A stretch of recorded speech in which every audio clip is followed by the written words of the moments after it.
मुख्यमंत्री देवेंद्र फडणवीस आज पानिपताच्या शौर्यभूमीवर आलेत। सर, ही शौर्यभूमी आपल्याला प्रेरणा कशी देते?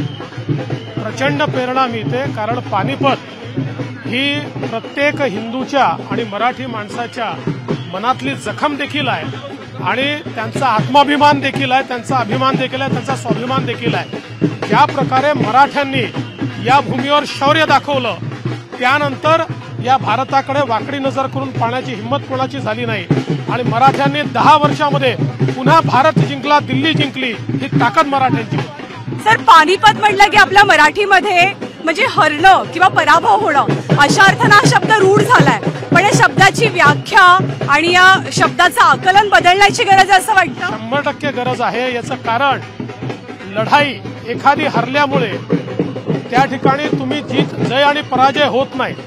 अशा अनेक लढाया होतात, पण त्या ठिकाणी ज्याला आपण इंग्रजीमध्ये वॉर म्हणतो, हा वॉर मात्र मराठ्यांनी जिंकला आणि त्यानंतर मराठ्यांनी सातत्याने या देशावर कब्जा मिळवून दाखवला।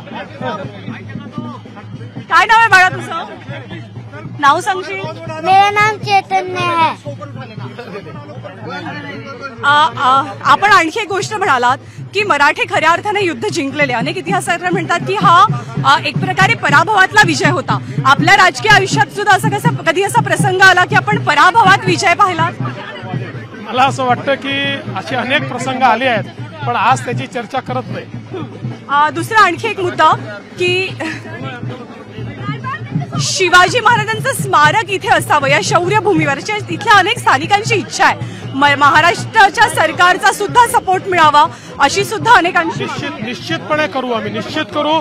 या ठिकाणी महाराजांचं स्मारकही असेल, या ठिकाणी युद्ध स्मारकही चांगल्या प्रकारे करू। ही लढाई फक्त मैदानात लढली गेली नव्हती, तर ती डावपेचांची लढाई होती, ती विचारांची लढाई होती। या लढाईतनं राजकीय दृष्ट्या काय शिकण्यासारखं असं आपल्याला वाटतं? मला वाटतं एकच गोष्ट शिकण्यासारखी आहे की लढाई ही छत्रपती शिवाजी महाराजांनी जे तंत्र सांगितलं त्यांनी लढली गेली असती तर कदाचित तिथे ही परिस्थिती राहिली नसती। आम्ही तंत्र सोडलं आणि कुठेतरी त्या ठिकाणी वेगळ्या पद्धतीनं लढायचा प्रयत्न केला।